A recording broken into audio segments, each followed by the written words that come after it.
coffee, action! My doctor told me to. Was that the script? What episode is it? 3. Welcome to episode 3 of Bones Knows Without Bones. Here is Bones. I'm here. Sort of. So, back to the week in review. Got main man Jez. Hello. Like third man in line, Greg. Greetings. And I'm Jay. And behind the scenes, we do have Tony as well. Hello. Hi, Tony. Right, hit us. What's happening this week? Nice. Awkward. I enjoyed that a lot. That was a nice awkward moment for all of us. Before we kick-started, we were talking about podcasts that we've been intros for this podcast, etc., and podcasts in general, and we got onto the subject of intros. Too long, too short. So think about podcasts you listen to. Do you ever sit down and think, actually, this intro's... Do you ever skip an intro on a podcast? Always. Yeah, so how long's too long? What's the perfect length to have an intro for a podcast? So I guess Joe Rogan's a real, yardstick for this because it used to be a lot shorter, Yeah. but longer and longer his ads have gone. I was doing one yesterday and I was like 10 minutes in. Right, yeah. A good 10 minutes in as well before like I'd actually got to the intro music. But the argument for that is though, is that it's all in one place, so you can just skip through pretty quickly. And also like his intro is actually very short. Welcome to Yeah. Joe Rogan Experience. That's it. He just does loads of ads before the show. I reckon you should keep your intro music and everything really, really short. Get it in, get it done, because people want to listen to the show. It's not like when you sat watching Friends and you wanted to watch them on the Yeah. you know, Yeah, do the that's thing true. on the sofa. Credits aren't rolling, are they? No. Yeah. There's one thing I find really, really helpful, and that's on the podcast app on my iPhone. It skips in 15 seconds chunks. You can if your change that as intro well. music is longer than a 15-second chunk, then I'll catch your intro music. So I know that's when it's going to start when I'm skipping through at the beginning. Yeah. So if it's like 15, 20 seconds, then I'll definitely hear it. So it's like, all right, now I stop skipping and I listen to the podcast. That's a really good point, actually. And it's something Rogan does really well because it has, him just doing the adverts beforehand, talks through it. But then as soon as I hear that music, I know the show's beginning. So I can flick. Oh, there's the music. And then I can pull back and stop. And in the settings of the podcast app, you can change the amount you skip. Can you really? Yeah. It doesn't have to be 15. It can be 30 seconds. So you can change. Not like you can't I go 30 customize it seconds to the forward, second. 15 seconds back. Yeah, Maybe. yeah. That's the way. I think I did the other Yeah, way. that's how I think I got mine as well. Yeah, absolutely. Cool. But this also shoehorns into Genius. into your podcast being a video. The power of a video production of your podcast. Because when you do have an intro, you want it to be a good length. People end up watching it, not just listening.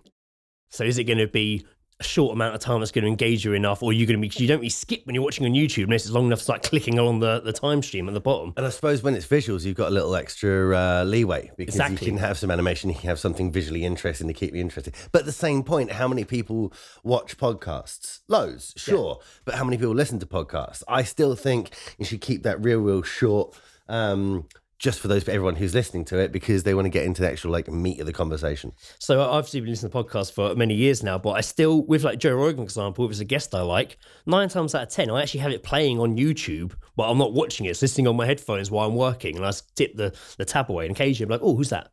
Well, that's nice. And then tap back in. But it's so weird that I don't actually just go to the podcast app and listen to it when I'm at work. I always have it on YouTube playing as the video, but listening. Yeah, no, me too. So I can still, pick up my phone and make a phone call. Exactly, yeah, there you go. And have the show running. I suppose on the topic of Joe Rogan, obviously the latest episode had Snowden on it. I haven't listened to that. This is the point I wanted to make, because when he came on it, everyone was like, oh my God, Snowden's on it. This is incredible. What a great guest. This is going to be great. And it was 3 hours long. And I was like, right, he's really going to get into this. I think I listened to the first half hour, maybe 40 minutes. And I was a bit just like, nah. Why? Because I wasn't hearing anything new. And it was just Snowden. Obviously, you want to hear what he has to say, but he was just boom, boom, boom, boom, boom, boom, boom, to the point where I just stopped really listening. And every half hour, you're like, oh, wait a minute. Oh, Joe Rogan just asked a question. What was it? Okay. Oh, no. Okay, so Stone's saying to answer that question, he has to tell another 20-minute story. Okay, I'll let him play out. And in the end, I stopped listening to it. Which is a shame. I was really looking forward to hearing the episode, but I just got really But bored. what has Snowden been doing since? Nothing. Well, he wrote a book. something Trust then. me, he mentioned that a lot. I'm giving the lowdown. I did listen to the whole episode. Okay, good. So Ed Snowden's been in exile in Russia for the last 6 years. Tony's here, everybody. Hey! If you didn't know that, which obviously you didn't. Someone asked me the other day, why wasn't he in the studio? Anyway, The setup worked quite well though. it was an interesting episode but nothing was revealed that you don't already know if you know anything about Ed Snowden. Basically, there was no revelation in the 3 hours. The last hour is a bit more conversational, but the first 2 hours are just Snowden on monologue mode, which is interesting in itself because you've never really heard that. No. But it is quite difficult. So it's a remote interview. Yeah, he's Skyping. He's in Russia. He's not allowed in the US. He'll be arrested immediately. It was a good setup though. It was a good setup.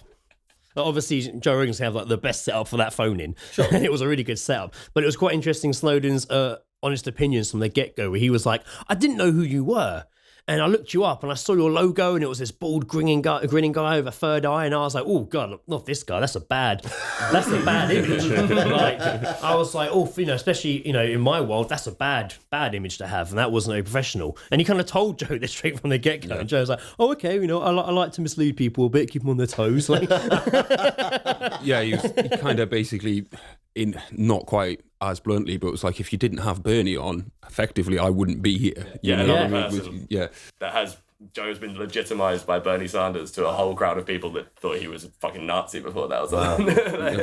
And then there was another podcast that dropped, was that last, the Dan History. You listen to this one? Yes! Dan History. Yeah, about to say, I waiting for you to jump in and say the name of this Supernova podcast. in the East 3. So not the last one. I thought it was the last one. It's a lie. There's another one. Oh, so there's a fourth part still to come on that one. So sometime next year, presumably. How long is this episode?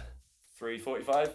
Which isn't too long for Dan, to be honest. That's pretty reasonable. Yeah. That's quite a short considered. Snap. Yep. It's a short 4 hours. Have you heard it yet, or did you savour it bit by bit? I haven't heard it yet. Listened to the initial first little bits of it, but as per usual for me with Dan, he'll drop an episode. It's been, minimum 6 months since the last one, so I have to go back through and listen to the last one so I can pick back up with where I'm, at. So I'm busy listening to Supernova in the East 2 now at the moment in time to. Since over the last year where I've started driving to work rather than getting the bus, my podcast consumption has kind of dropped a bit because I don't have time to listen to full episodes in one go like I used to.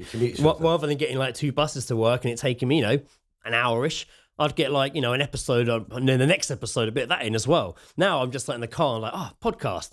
Oh, I'm at work. And I kind of haven't even got into the meat of the podcast yet. I listened to an hour podcast over 3 days. Yeah, exactly. Yeah. So kind of now I've fallen right behind so many to the point where I look at my app and it's like, you're not listening anymore. Are you still listening? Don't get rid of that. Yes, I am. Thanks for keeping me on my toes though, Apple. Well, I'm pretty glad Hardcore History has finally come out, but quite worried for next week because what on earth will we talk about now that the show's Well, actually, funnily enough, Dan's book comes out next week. Oh, wow, he's got a book coming out. Oh, my God. Next week on the Dan Watch. Yeah, we'll talk about Dan's book. And recently you were on a podcast. I was. You were on Channel Chat. I was. How was that? Yeah, it's good. Give us the lowdown on what Channel Chat is. So Channel Chat is it's a weird premise for a show because it's all about the IT channel, which is how IT is sold basically from vendor to distributor to reseller and to us chumps. Yes. But it's hosted by a recruitment agent, so it's actually a really interesting look into the industry because it's one person who sees all of the different sides of it. He works with vendors, he works with distributors, he works, and has done for years. So it's someone I've known for 10, 15 years. Wow. A guy called Mark Sumner, whose name is everyone in the industry knows because he's placed so many people. So now he's gone through and really, really doubling down. And the most interesting thing about the show is actually sitting down afterwards with him and talking just about content. And someone else who's really understood the fact that something like this does garner business. Yeah. It can create business. Putting yourself out there, now even more people know him. He's now the gold standard in IT recruitment because he's out there more than other people. Right. And, it's a big firm. There's 20 people who work there. They've got the space. He's got, he's in a point now as an MD where he's not running it, day to day running it. He can sit and do the larger things. So he's got the space to do it. But it's a really interesting chat because I've worked in different parts throughout my career of the IT channel.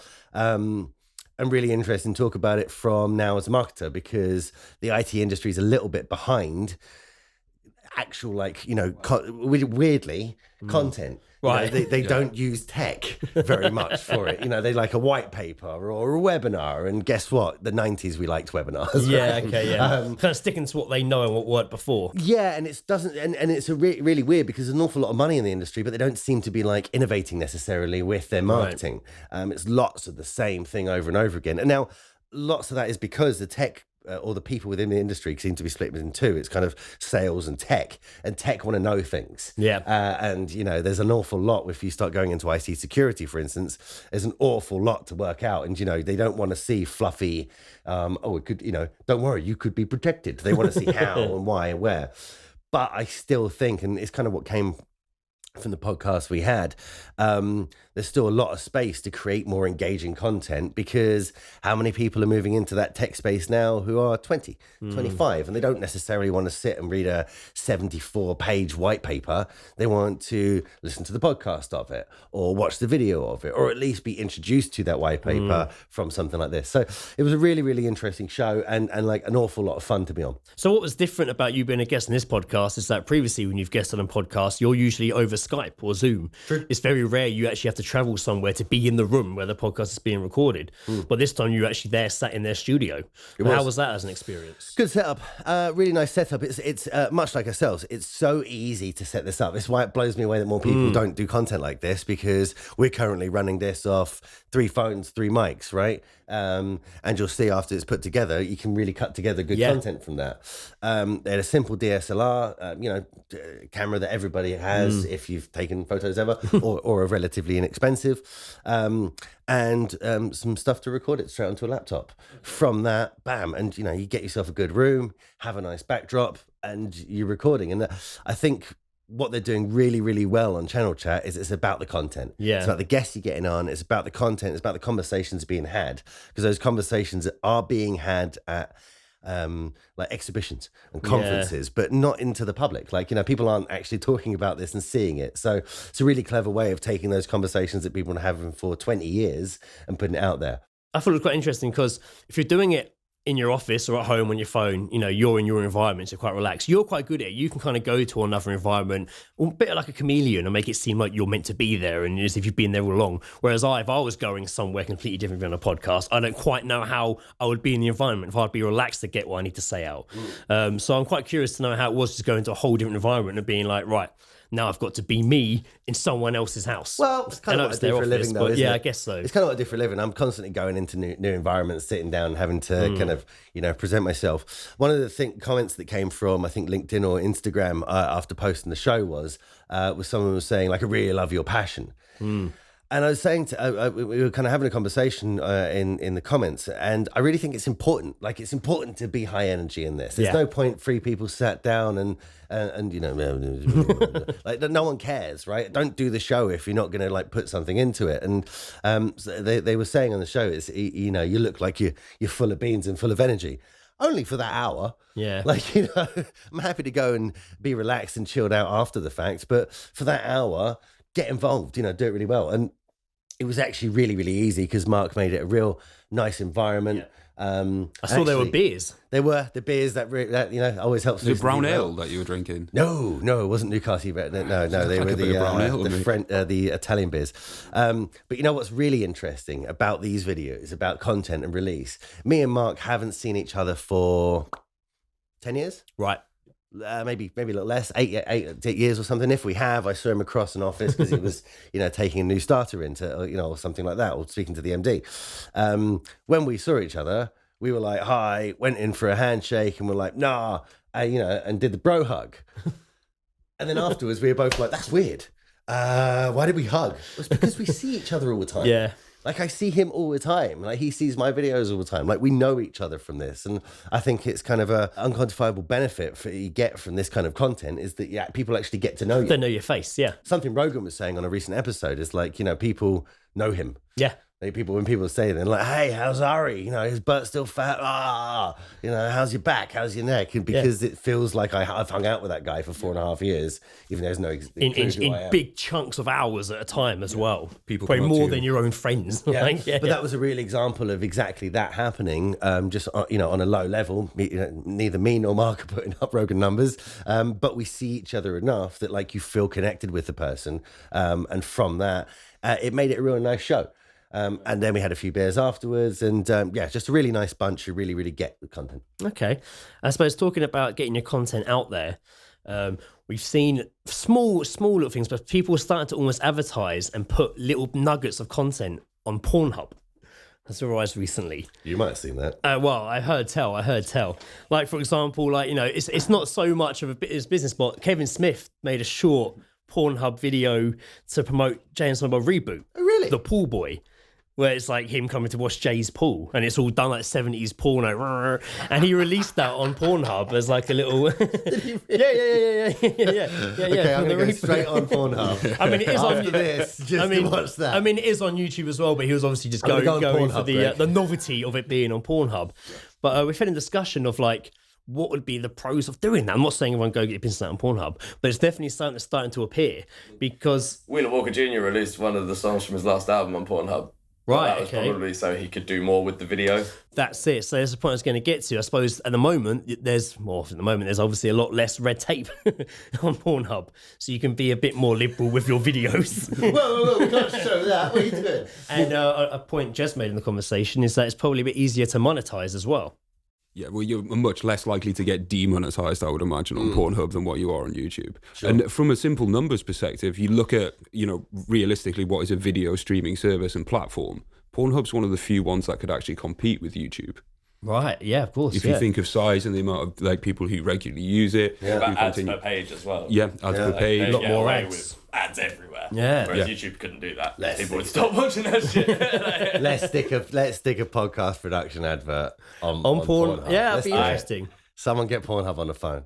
I'd be interested to see if anyone maybe we'll look into that for the next episode. We'll see if anyone has like done a successful run of it that isn't obviously porn. There are guys who have gaming channels on YouTube who have been like hit quite hard, especially a couple of years ago with like the whole adpocalypse, a couple of years ago on YouTube, who put their videos on Pornhub and have done extremely well. Have been top trending videos on Pornhub have been, video game videos basically of people just, either streaming or talking about, playing a game. And it's kind of like, all right. Well, I guess the interesting thing as well is that if YouTube is the second biggest search engine, then something like Pornhub's got to be pretty close up there, hasn't it? Yeah. People are on it every day searching for something wonderful. Okay, yeah, we should look at some numbers for that next time we sit down and try and see exactly. Wasn't that an ad? Wasn't that a Christmas ad they ran once? Pornhub, when they gave the granddad a Pornhub voucher. He opens the card and he gets a bit teary, and then the camera pans around and he's got a Pornhub voucher, that's what like the grandkids got him. And it's like you don't know what to get your grandparents something. It was like they got him a Pornhub voucher. That's just cool. Also, you can run the advert the other way around. Don't know what to get your teenage grandson. This is it. Well, yeah. Just a granddad looking sad. Just give him a Pornhub voucher and a lock for their bedroom door. Tagline, better than a Withers original. What I do like about it is it's like you say, as YouTube becomes more and more kind of restrictive in what you can and can't do, actually means that other platforms are getting a chance to kind of rise to the top a little bit. Yeah. I didn't think it was going to be porn, but that's cool. Yeah. I like it. Yeah, but it makes a lot of logical sense when you actually think about it, purely because of the infrastructure they already have. Yeah. And also the rules they already have. You can do anything you want, pretty much. Never seen them ever pulled down for bad language or too much skin. Now, can anyone explain to me what this whole Google quantum supremacy is? No. Okay. Might need a Tony for this one. Tony, a man on the ground. I'm not going to go into explaining what quantum computing is in its base level if you don't know already, if you go and look into that yourself. But Google they say, hit a critical landmark in the building of said quantum machine. Quantum computing, the idea is that it can process at an exponentially higher rate than anything currently because of the quantum entanglement of multiple particles doing the work. I love the word It quantum. gets a little bit sticky when you get into quantum because it's difficult to explain even by the people that actually do get it. Right. So I'm not going to. Because I've always assumed quantum's not really a real word. I mean, it is a real word, but to me, it's always been attached to just sci-fi shows. Quantum leap, yeah. Yeah, and you stick quantum in front of something to make it sound. It's the hyper of the two 2010s. Right. Or like the. What's the web one? Cyber. That was the 90s term. It is the current version of that. But it does mean it's a very real part of physics. Because I've always associated it to what they put on shampoo bottles and they're like, quantum technology. You're like, what, on a bottle of shampoo? It just washes your hair, doesn't it? But that's because it can both It clean can wash and your hair not clean. exponentially faster. So I guess if anyone's going to do quantum anything, though, Google have all the data, right? Yeah, sure. Yeah. Oh, sure. okay. I also think that if you were to tell people that you'd made a breakthrough in quantum computing, most people would have no idea how to gauge whether you were lying or not. Right. Or do you know what I mean? So I'm just saying. It's like it's like AI. Until I speak to a robot who's like, oh, I feel a bit under the weather today. I don't really think it exists. No, because they just keep changing the meaning of it Yeah. to make it exist. No, it's like a really, really, really smart Now computer. that's a very cynical way of looking at it, but that's how I feel. Pretty cynical. Cool. So we're out of the quantum game. For now. For now. Hoorah. For now. We ain't quantum leaping just yet. I should have just said, oh boy, instead of saying Oh, boy. And that's it, right? That's this week in review. that. Yeah. Yeah. But UFC's happening this weekend. What happened last? What happened last weekend? Oh, and basically what we found out from the UFC is that Ben Askren can't fight. What he can do is get knocked out. In a multitude of different ways, right? He can get punched, he can get choked, no matter what. But what's really interesting is Ben Askren, because you might not know, No. was like top of the, and correct me when I'm wrong, I will. when When. I'm wrong, but he was like top of Bellator. 20-0. Right, 20-0 at Bellator. Greatest fight they've ever had. Kicked ass, won everything, has come over to the UFC, has won one fight through a very dodgy decision. Right. Okay. Very, very, as in like you choked him. On the ground at the time, I thought he was out. Yeah. So, and I think Herb Dean did, so it's the right decision. It's the right decision, but it is controversial. It was a fair decision, but it's controversial. See, I told you so it was a fair decision, but it was controversial. But since then, every other fight, he has been knocked out fully. Quickest knockout ever. You've probably seen the Masvidal one where Wow. the guy knees him in the face in the first 2 seconds of the 2 fight. seconds Yeah, in, I've seen and that. he's That's out. Ben Askren that But went he's down. not like only a out, he's also Oh, he's bad. Okay. like he's full. He's full. Damaged. Like, you know, Yeah. he's got the CTE going on. And then at the fight this weekend, He's fighting jiu-jitsu specialist Damian Maia. Damien Maia, and it was a really, really cool fight actually. Like it was like wrestling versus jiu-jitsu, lots of like cool jiu-jitsu. It's exciting, not just, you know, on the ground sweaty. But he got him, had him in a rear naked choke. Yeah. Hello. And literally he managed to just tap once as he went out. Oh. And he is out like a light. So basically what that proves to us is that you can be the best in Bellator there ever was, and you're in trouble the moment you walk into the UFC. Yeah, well. The second you step into the ring, it is absolutely a higher grade. And personally, I think you should probably stop fighting, because at some point he's going to get killed. Like, he's going to die. Yeah, if you can't beat a 37, 38-year-old Damian Maia, you're not in the top echelon of that division. You might as And well it's get not- out. But it's not like he's losing fights, and at the end they're both stood there, and it's like, oh, maybe it goes left, maybe it goes right. Which hands are you going to lift up? Exactly. No. Every fight, he is doing damage to himself. 2 fights. No. Terrible. Saying that in the first fight that he won against Robbie Lawler, he got, like, a lot of people would have ended that fight in the first round because Ben Askren got smashed up by Robbie Lawler in the first round and somehow got through that and then choked, then got him in a bulldog choke. Yeah. And then this weekend is the BMF belt. Yeah, Nate's back after being temporarily banned by So himself. Nate Diaz versus Jorge Masvidal, the Masvidal. guy that kneed Ben Askren in the face. It's all connected. Isn't it? So when you're talking about one thing, it is, yeah. But the BMF belt, bad motherfucker belt.